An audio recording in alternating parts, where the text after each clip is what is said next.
أعوذ بالله من الشيطان الرجيم. بسم الله الرحمن الرحيم. والتين والزيتون وطور سينين وهذا البلد الأمين. لقد خلقنا الإنسان في أحسن تقويم ثم رددناه أسفل سافلين إلا الذين آمنوا وعملوا الصالحات فلهم أجر غير ممنون. فما يكذبك بعد بالدين أليس الله بأحكم الحاكمين. والتين قسم دے د انزیر والزیتون او قسم دے د زیتون وطور سینین او قسم دے د طور سینا وهذا البلد الامین او قسم دے د دی امن والا خار. لقد خلقنا الانسان البتہ تحقیق منگا پیدا کرے دے انسان فی احسن تقویم پہ بہترین سانچہ کی ثم رددناہ بے منگا دے را واپس کو اسفل سافلین دخکتا نخکتا الا الذین آمنوا مگر آغا خلقو چی ایمان روڑے دے وعملوا الصالحات او نیک عمل کرے دے فلہم اجر بس اغی دا پارا اجر دے غیر ممنون نختمی دن کے.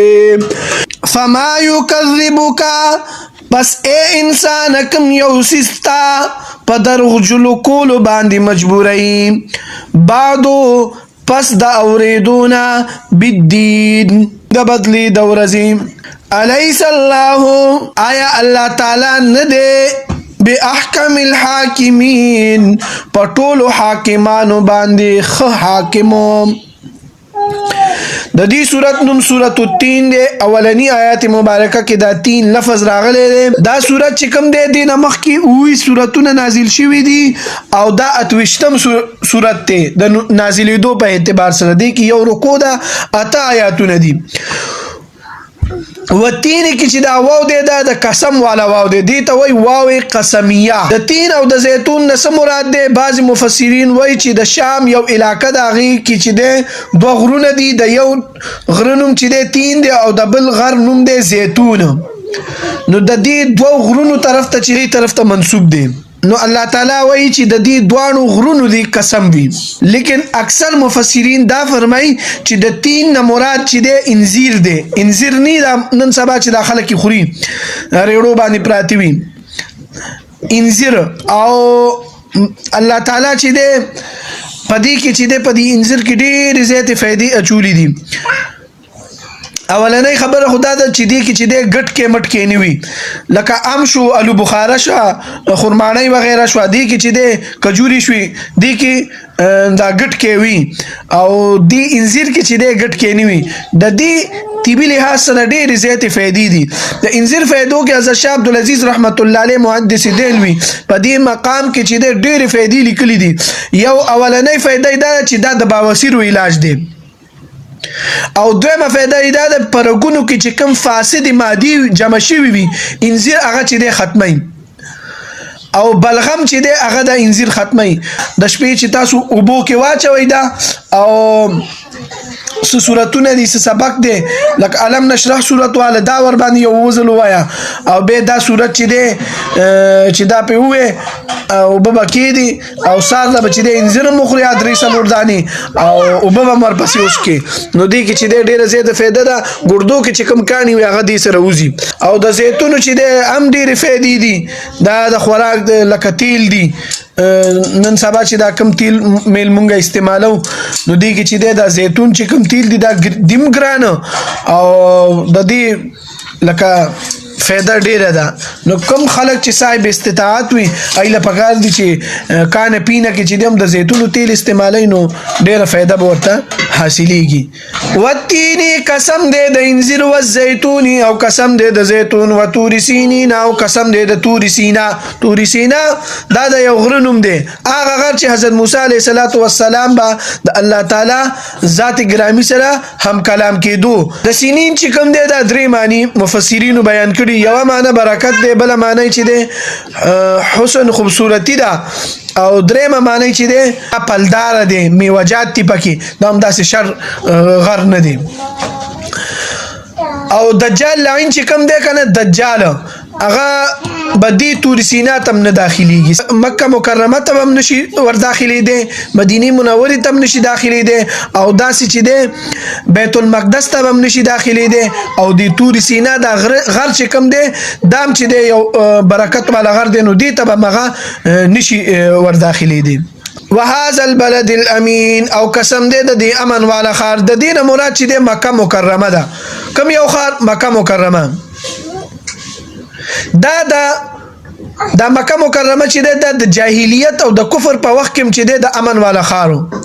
کافرانو مشرکانو به جنگ جګړې کول خپلو کې، خو چې دی حرم ته به څوک را داخل شو نو بس هلته به جنگ جګړې بند شوې، یاره وایي دا دغلته امن ویشتو، دغلته یې پناه واخیسته، اوس به ده سره چې دی لانجې کونجې نه کېږي.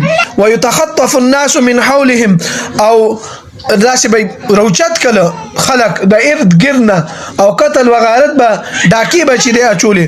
ومن دخله کان امنا او هغه خلق چې کوم به دی خار ته داخل شو نو ایته به امن شو چې یاره دا امن والا خار دی. نو کافران هم د دې چې دی ډېر زیات تعظیم کړی دی د دې خار. اولنۍ څلور څیزونو الله رب العالمین قسم وخوړو، په دې څلورو څیزونو باندې الله قسم وخوړو.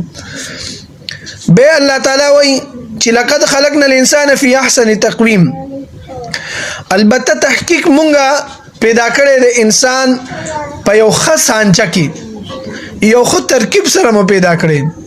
د انسان بدن ته وګورئ او د ځناورو بدن ته وګورئ، واضح فرق به تاسو ته معلومیږي چې انسان الله تعالی قد قامت سمره خولي ورکړي، وزا قطع ولا الله تعالی سمره خولي ورکړي.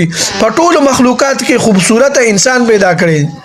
قد ته وګورئ، لاسونو ته وګورئ، خپو ته وګورئ، سترګو ته وګورئ. نو داسې الله تعالی د انسان ډیر ښکلی پیدا کړی دی، او په ټول کائنات کې الله تعالی انسان ته اشرف المخلوقات ویلی دي. الله تعالی ارشاد مبارک دی ولقد کرمنا بنی آدم، او البته تحقیق مونږ فضیلت ورکړی دی بنی آدم ته په مجموعي لحاظ سره. او مخکې فرمای ثم رددناه اسفل سافلین، مونږ به دی را واپس کړ د ښکته نه ښکته.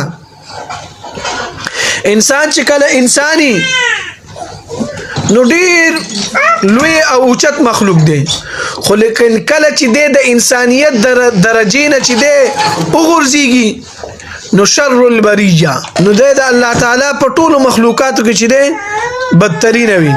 د حضرت نوح علیه السلام کشته کې چې کله ټول خلک کېناستېدل نو په هغې کې چې دی سپی او سپیم وه، پیشو مو ورکې، د هغې نرم مو پکې، مږې او دا ټول هر څه پکې و، خنزیره مو پکې. خو د نوح علیه السلام زوی کنعان پکې نو، ځکه چې هغه د انسانیت نه غورځېدلی و. الله تعالی وایي چې ما انسانان ډېر ښکلي پیدا کړي دي په بهترینه سانچه کې. ثم رددناه اسفل سافلین، که چېرې د خپل انسانیت پرېښو نو دی به چې دی د ښکته نه ښکته خلکو کې به شي.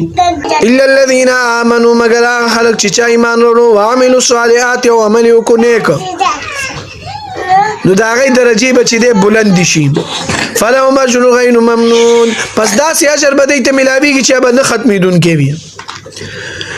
دی آیات کریمه کې مفسرین کرام دا ویلي دي چې داسې خلک چې په ځوانۍ کې صحت وي، نیکۍ نه کوي، خو په بوډاوالي کې چې دی بیماران شي نو الله تعالی فرښتو ته حکم ورکوي د دی په نامه اعمال کې هغه نیکۍ نیولي کوي چې کوم دی په ځوانۍ کې کولو، چې دی کس په ځوانۍ کې چې دی زه نیمه پرېښی او ځوانۍ کې چې دی کس زما عبادت کړی دی، اوس تاسو دی دته چې دی په دې بوډاوالي باندې چې دی دغه اعمال ولیکئ. اما یکذبک بعد بدین، بس اے انسانا کم یو سیستا مجبوری چې دا ارس دروغ دي بعدو پس دا اوریدونه بالدین د حساب د ورځې لکه د قیامت د ورځې ته ولې انکار کې کم یو سیستا مجبوری چې ته د قیامت د ورځې انکار وکې چې کم رب چې دې ته په اول ځل باندې پیدا کړی هغه تا به هم پیدا کولی شي الیس الله بأحکم الحاکمین وای الله تعالی چې دې په ټولو خلکو باندې حاکم نه دی